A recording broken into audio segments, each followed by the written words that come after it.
The worst player I have ever known. This is the story of a player I met online. This is a fairly recent story, so as far as I know, this player is still active. We met on Roll20 and used Discord to talk to each other.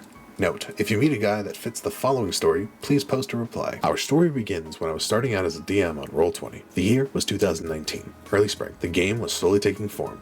I had accepted at least 5 player applications. I don't recall all of them, but there was one player who stood out. He didn't have a concept on his application, so when I contacted him through Discord, I asked what it was. That's where the nightmare began. His Discord handle was blah. He had this personality where you thought he was shy. He had a soft voice and seemed nice. I asked him, "So what's your character?" Darth said, "I want to be an albino tiefling bard who got kicked out for being a tiefling," or something along those lines. I thought the albino bit was a bit interesting, although a little strange. What really put me off was when he interrupted me to ask, "Do you allow romance?" I answered yes, and he went on to explain, "I wanted you to create a girlfriend for my character. I hoped you would create her like this." And then he proceeded to copy and paste a photo and a text from Google Docs.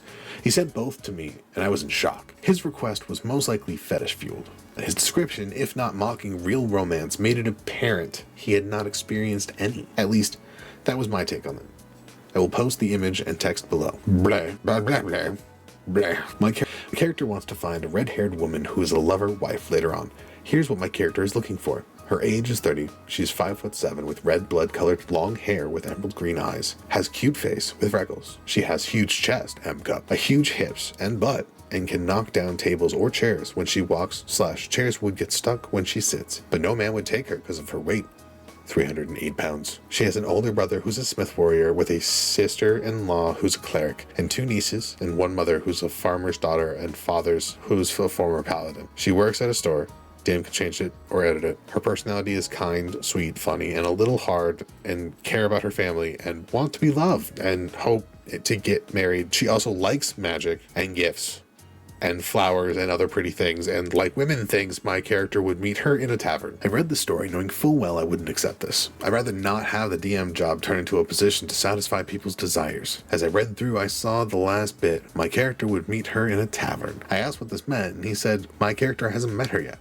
I wanted you to roleplay it." To defy the chances of the game just to find his sexual fantasy in a tavern where the game's focus was Dungeons and Dragons, I could feel my forehead bulge with how much disgust I felt. So I explained to him that romance is allowed, but you have to really find it. It can't just be pre-ordered like a toy. He said he understood, but he didn't. Our game began, and I soon realized that he found his character more important than others. He interrupted others for his own to speak, just to inform the group he was tying his shoe. This was our first session, and already we were having problems. The player came across a tavern on the journey, and the first thing he asked is, "DM, do I see anyone who fits magic prescriptions? Need those." The players came across a tavern on the journey, and the first thing he asked is, "DM, do I see anyone who fits my preference?" I began rubbing the sides of my head, attempting to keep some form of composure. I said he saw a girl with red hair. He asked if there was anything else about her. I said no. He left it at that. I knew then he wasn't a good fit, and I kicked him. Months passed, and I thought I saw the last of him, until I met him in another game. I applied to this one on Roll20. The title was Blank of Blank. The DM was new. Rise of Monsters, just in case. He was a good guy who was trying out 5e for the first time. When I joined, I saw Darth in the group. I immediately told the DM about him while in chat with the whole group. Darth said, "I am sorry. I have changed for the better. Please forgive my past actions." He didn't change. At the time, I believed him, but I soon came to know the other players in the group. Some left the group, so the DM always had to bring in more people. What was interesting was they all knew Darth from other games. I asked them about Darth, how he acted in other games. They all said the same about his personality. He likes to roleplay, but he got kicked for interrupting. He's a huge pervert who had sex with everything. He played an albino tiefling bard who had this girlfriend NPC. That's rough. Can't bring your waifu pillow with you. With the information I'd gathered from the other players, I learned Darth had been a part of and kicked from 12 different games prior to joining Rise of the Monsters game. He had been kicked from all of them. I warned the DM about his behavior, but since the DM was a nice guy, he said, "I want to give him a chance." As time passed, I noticed Darth's behavior. He didn't roleplay really. He merely introduced himself and didn't bother to interact with the party any further. He seemed more focused on moving the plot than anything else. I questioned why, and I got my answer as soon as we entered the tavern. The DM described Darth's NPC as soon as we entered. I wanted to make it clear that everyone in the group knew Darth from some other game. He always played the same character with the same NPC girlfriend, so when we saw this NPC, we all knew what was about to happen. He entered the tavern more focused on the NPC than the mission. He performed a song, he flirted, and did his best to woo this NPC. At some point, they went upstairs and had intercourse. During all of that, the party was trying to carry on with the plot, but he wouldn't shut up. He brought up how his PC was playing Deathlock, or how he wants the DM to describe her reactions to the song. After that encounter, the game progressed. He dragged the NPC with him, so she was now in our party adventures. This was the DM's fault. As I said before, he was new, but I will get into his story another time. I will just say that Darth continued to have intimate moments with the NPC, but then turned around and flirt with the other NPC. Out of game,